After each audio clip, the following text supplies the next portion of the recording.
Okay, good. Okay. Rod, this is your putting stroke, and it is extremely fundamentally sound. Good setup, good width, comfortable arm position, elbows slightly tucked. You have the most common grip on tour, the reverse overlap. I like everything about it.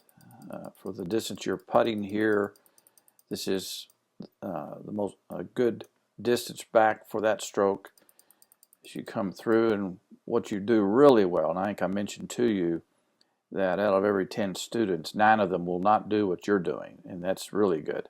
That you keep your eyes down as you hit the ball.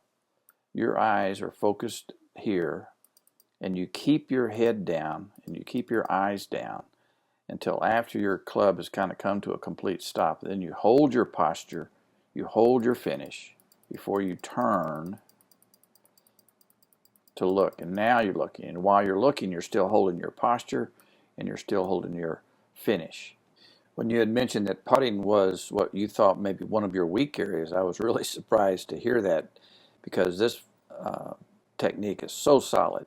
The only thing we really talked about in terms of your putting is maybe the process that you go through prior to pulling the trigger, and then making sure that the tempo, the rhythm, the amount of time from the time you do your read, a little rehearsal stroke, and you set up your blade behind the ball to the target you think is right, that you don't hang over the ball too long before you go and initiate the stroke, that you trust yourself. And you said that was something that you were working on. There's nothing technical about your stroke that I would change in at all. Very good.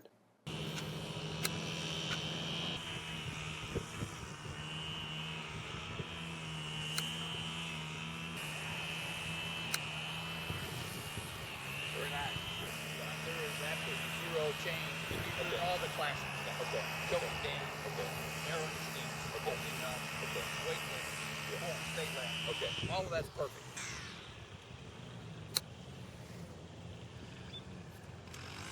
That is really, really good. You're gonna be part of my how to do it video.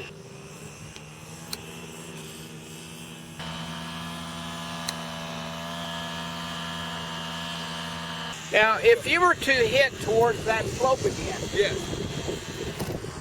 but you wanted to hit it much higher, Okay. let's say it's a short pin you're going after, Yes. and you don't, if you come in too flat, it's going to release too much. That's right. That's right. In order to hit more, you're going to have a little more wrist heat, And yes. and you're going to move the ball slightly more forward. So you're going to use the bounce of the club Okay, more than okay. the leading edge. Okay. But you need more. I need you to be able to hit this distance with more height. I want you to just feel like there's a little bit more wrist hinge. So the arm swing really isn't going more. That's Yeah. about the same. Yeah. It's just that you're going to hinge more. Much better. Oh, yeah. Your other shot goes in lower and less spin. Yes. Much cleaner. Very good. I think that what you just said, the lower body keeping that stable. That's right. Yeah. And so that swing. Let's hit. I want you to hit these last three with just one ball more or less. With short Yeah. games, Yes. you will actually want to develop a good experience with a lot of Yes. different balls. You know, I feel most comfortable. I hit more shots right here, but Yes. I'm going to practice with it more Yeah. forward. Exposes the bounce a little bit more. Yes. And so, Yes. so it'll slide a little bit, but Yes. not dig. Not dig. We're going to experiment a little Okay. bit with that. Trying to hit the ground with the bounce. Yeah, so it's slippery. Okay. That was Yeah. really nice. Let's hit the ball with that right there. I like that one. It's a nice sliding, slippery Okay. feel right Okay. there. All right.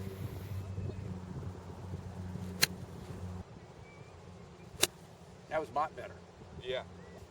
That was a lot Oh, better. yeah. And look at, oh man.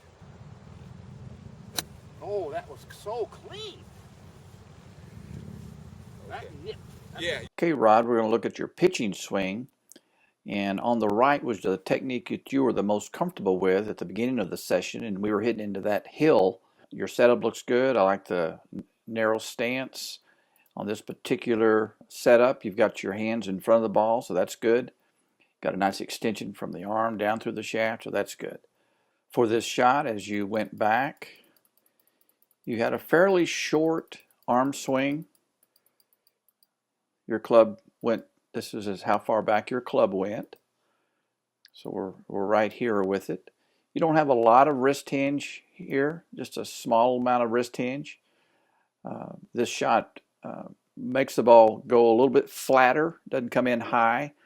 This may be a very good type of technique for a shot to a middle or long pin, and maybe even into a wind, so you keep it down.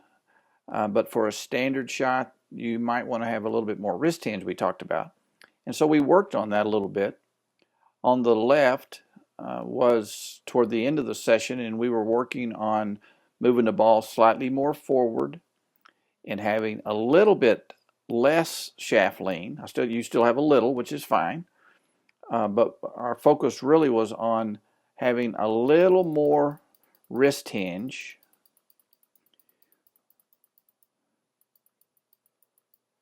And so you can see, so both of these backswings we're trying to hit the same distance, and both of them hit approximately the same distance, but the one on the left came in a lot higher because of this wrist hinge. And also moving the ball forward allowed the bounce of the club to hit the ground and slide under the golf ball and have more loft on it, which is one of the things that helps. And you executed that very, very well.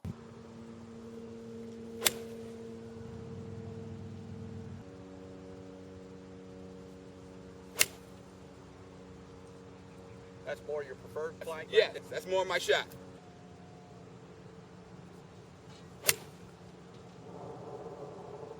Let's say you get up here and you set it down and you get here and you say, you know, I don't think I'm in, and you adjust it. And it's okay as long as you reshuffle. Yes.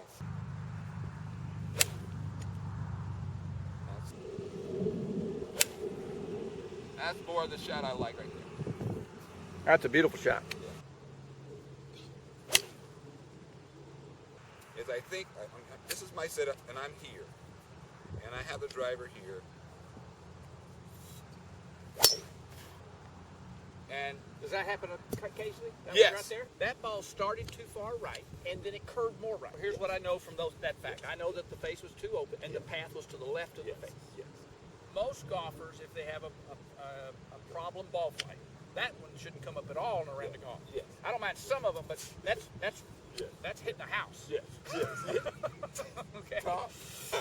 And I don't know where'd that other guy go that I was working with. And that shot, that surprised me. I mean, I would expect you to just stripe it. Well, Tom, I tell you, that creeps in sometimes. And it does for everybody. Yes. You see Tiger hit a house over there, too. Yes. I was kind of joking. Yes. Now, one of the things I try to identify is, do I need to help this student with face control or path control? I know the path was left of the face, but maybe the path was okay. The face was so far to the right, everything's going to be left of it. Even a good path might be left of the face if the face is too low.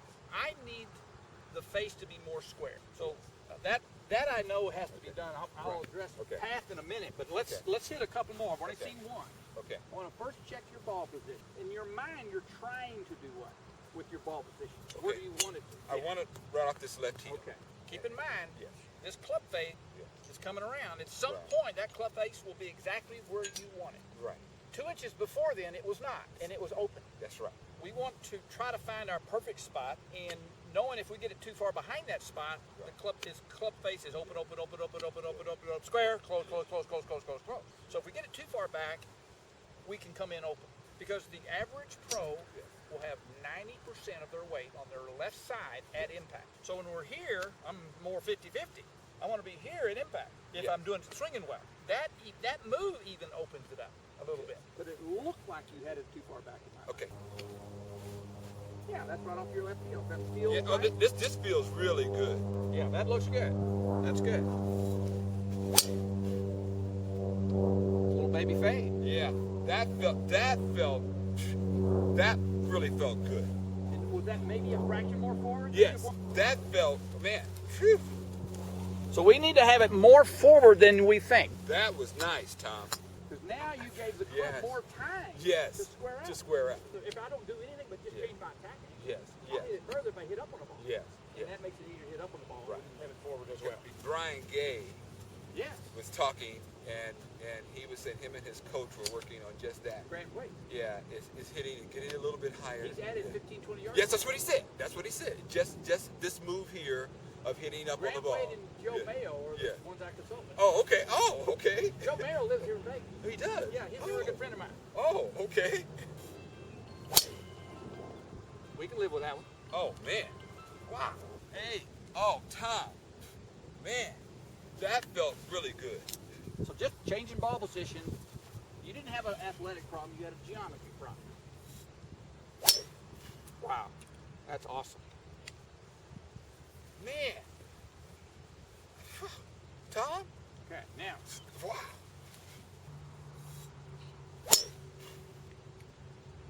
that's very nice.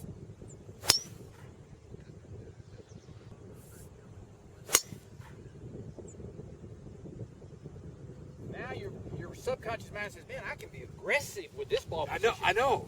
Tom, this is so funny. You must be reading my mind because that's exactly what I was thinking.